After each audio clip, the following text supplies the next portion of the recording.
Hello folks, welcome to this very special edition of One Saturday Morning. I'm Darrell Dukes. The video that you just seen was actually one of the victims, was shot rather, from one of the victims of the Pulse Nightclub terrorist attack. As I step outside the view here, you can probably see a little P representing the club, the Pulse Nightclub. Right now I'm standing right between Orange Avenue and Cayley Street, literally a few feet away from the Pulse Nightclub. Now, as we already know, 49 are dead, including the gunman, which makes it even 50. 53 were injured, and at the time, at the time of the statement, rather, there are still 8 or so left in the hospital fighting for their lives. Now, the club's owner sat down a few days ago to do an interview with NBC News' Matt Lauer on her reaction to the whole nightclub shooting. Take a look. It was a safe, fun place to come be who you are. It's as simple as that. It's hard almost to say that now, isn't it? In light of what's just happened. A safe place. Because it was supposed to be a safe place. Can you describe how you found out about this? It was the most surreal phone call I've ever received.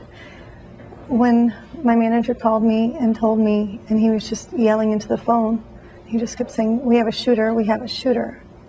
I just kept screaming, what? And finally it sunk in, and you can't wrap your brain around that. You just can't. We had initially heard there were casualties, but then the number came out, and it was almost impossible to believe. Did you have that same moment? Yes.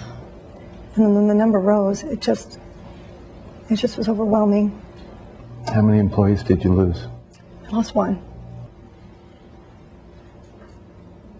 I can't stop. I can't stop imagining what that was like for them. Sorry. It's all right. I don't think I'll ever stop that. When they were asking him about the group of people in that club, he said, "You have to understand, this is family. These are part of my family." Do you understand what he means by that? Yes, I do. Because we are a family. It has been something that's been important to me since day one, is that we weren't just a place to work. We worked together towards one certain goal, a certain mission. And the name Pulse, you chose that, why? Because it has to do with your heartbeat. It has to do with your life, and we just wanted to keep the heartbeat alive. And we just have to move forward and find a way to keep their hearts beating and keep our spirit alive. And we're not going to let someone take this away from us. Can you go back to that club? I have to go back to that club. So you do have a mission still? Oh yeah, I'll always have a mission. Florida's Governor Rick Scott is very, I want to say, highly upset because of the fact that he was not told this information. He felt like he got screwed over by the Obama administration, since they basically didn't tell him little to nothing about the shooter, whose name we're not going to use, because he was watched by the FBI.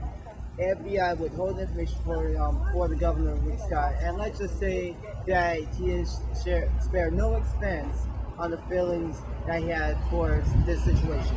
Take a look. As a society, we have to say, when are we going to say that we have to destroy ISIS? We've got to say 49 lives were lost. And I talked to a mom yesterday that told me this story when she was crying about her son bleeding to death. But she feels like he was a hero because he tried to stop the gunman. Talked to a dad that was the only thing he didn't want to talk about his son he lost. He wanted to talk about his grieving with that, but why couldn't there be better sharing of information so this would never happen again? So I talked to hospital workers that were proud of how many lives they felt like they saved. So those have an impact on you. It's tough for these families. I can't imagine. What information do you think needed to be shared? Yeah, I talked to the officer that was shot, and I just said, by the grace of God, the bullet wasn't 2 inches lower, he'd be dead. And thank God that there are people that they'll never have met, that they're willing to go in to a building not knowing where the shooter was and risk their lives to save all those people. And they saved a lot of lives. So law enforcement does a good job. I know they're still investigation proceeding, and they're going to still be things to come out. But thank God we have the law enforcement we do. You want something from the federal government in terms of information?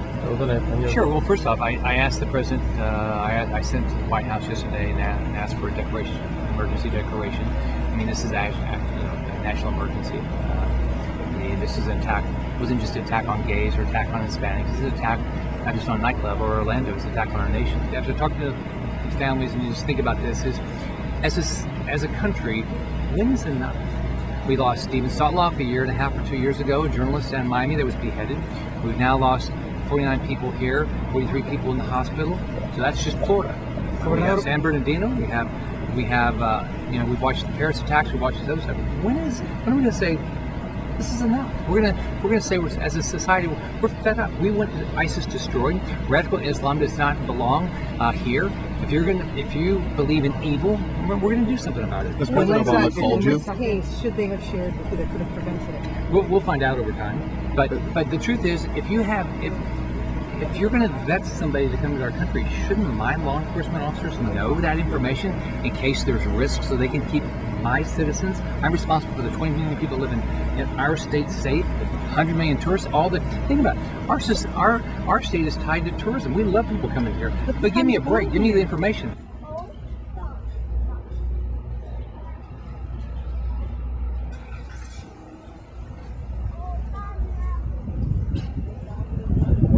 I've been on the scene for the last over 2 days, and this is tough. For a person that's been doing this for 11 years, you don't like covering stories like this. This is, sure, like I said, we are mediators. We bring truth to power. We're the ones that are the gatekeepers. We're the ones that are the storytellers. But sometimes it hits close to home. And if you don't believe me, this is how Anderson Cooper started off his show a few days ago with the names of the victims, and you're going to see how he reacted when he said the names one by one by one. Take a look. We begin tonight with their names, the names of the 48 out of 49 people who have so far been identified, victims of the deadliest mass shooting in American history, a massacre that happened in a gay nightclub just a block from where I'm standing, just down that road 2 nights ago. There is one name I want to tell you that you will not hear in this broadcast tonight, one picture of a person you won't see. We will not say the gunman's name or show his photograph. It's been shown far too much already. Over the next 2 hours, we'll certainly tell you about the investigation, all the latest, what we know about what drove the shooter to do the unthinkable. But in the next 2 hours, we want to try to keep the focus where we think it belongs, on the people whose lives were cut short. And we're going to start tonight by honoring them. There are more than a list of names. There are people who loved and were loved. There are people with families and friends and dreams. And the truth is, we don't know much about some of them. We want you to hear their names and a little bit about who they were. Edward Sotomayor Jr. He worked at a travel agency that catered to the gay community. His family says he was witty, charming,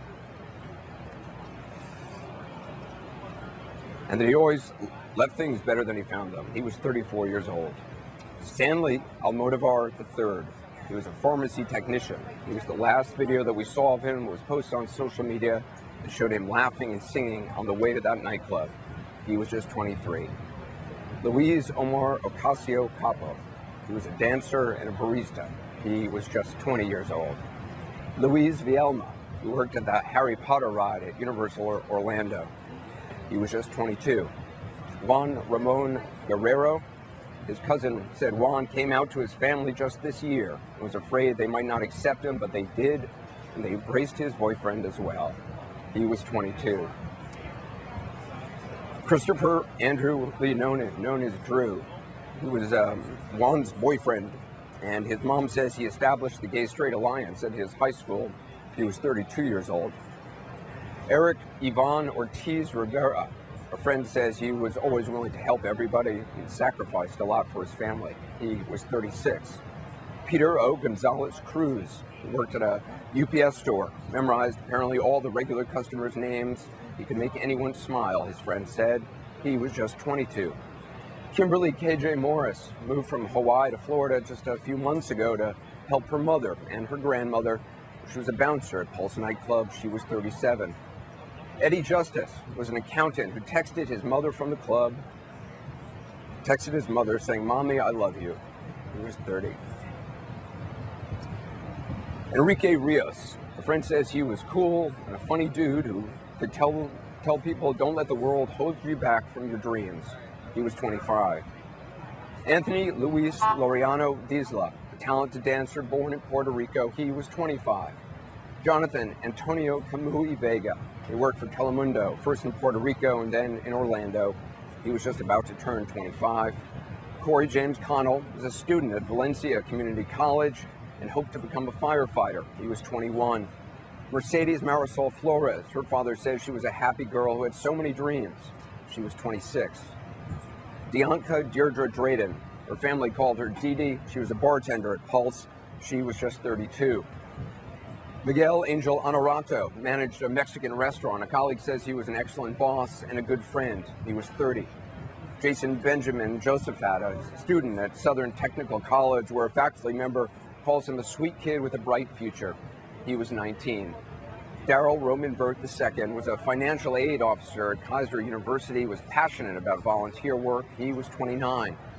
Jean Carlos Mendez Perez was a perfume salesman. Apparently hit the gym almost every day, and his friend said he was always happy. He was 35. Perez's longtime partner, Luis Daniel Wilson Leon, grew up in a small town in Puerto Rico and was a shoe store manager. He was 37. They died together. Frankie Jimmy De Jesus Velasquez, a professional dancer specializing in a traditional folk dance of his native Puerto Rico. He was 50. Amanda Alvear, she was a nursing student at the University of South Florida, was 25. Martin Benitez Torres. He was a college student in Puerto Rico visiting family in Orlando. He was 33. Juan Chavez Martinez. His co-workers at a hotel say he was a kind, a loving person. He was just 25. Gerald Arthur Wright worked at Disney World. The co-worker says he was wonderful with the guests. He was always smiling. He was 31. LEROY Valentin Fernandez worked leasing apartments. A co-worker says he sang Adele in the office until they couldn't take it anymore. He was 25. Tevin Eugene Crosby, dedicated, hard-working business owner from Michigan. He was just 25. Brenda Lee MARQUEZ McCool. She had 11 kids, beat cancer twice, and often went dancing at Pulse with her gay son. She supported him that much. She was 49. Her son survived the shooting. Angel L. CANDELARIO-PADRO recently moved to Orlando. He was new here. He had just started a new job as a technician at the Florida Retina Institute. He was 28. Gilberto Ramon Silva Menendez was studying healthcare management. His family says that he was the light and life of all family gatherings. He was 25. Javier Jorge Reyes was a salesman at Gucci. Friends say he was always positive. He was humble, a lovely friend. He was 40. Shane Evan Tomlinson was a gifted singer who performed at weddings and clubs, was 33. Simone Adrian Carrillo Fernandez worked at McDonald's, where he brought in birthday cakes for his co-workers, and had just gotten back from a trip to Niagara Falls with his partner. He was 31. Oscar Aracena Montero was Simon's partner. He was 26. They also died together. Rodolfo Ayala worked at a blood donation center, was a Puerto Rican native, loved to dance. He was 33 years old. Frank Hernandez, he worked at a Calvin Klein store, was a great brother and had love, had no gender tattooed on his arm. He was 27. Xavier Emmanuel Serrano Rosado was a dancer, described as hardworking and friendly, proud of his son. He was 33.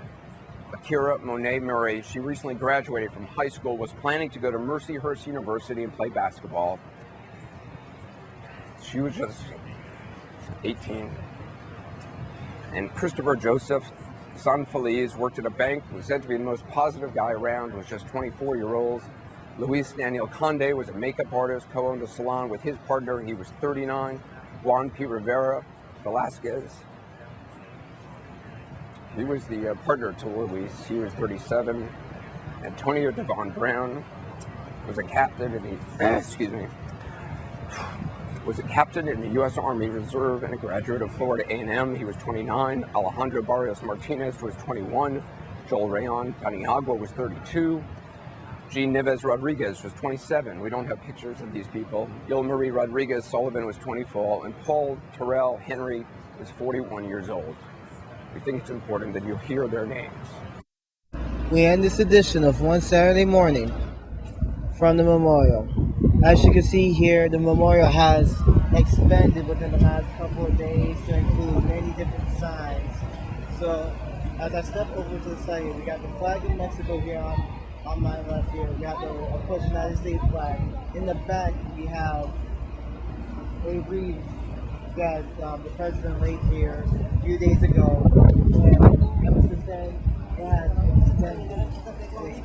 expanded more. So we leave you with this.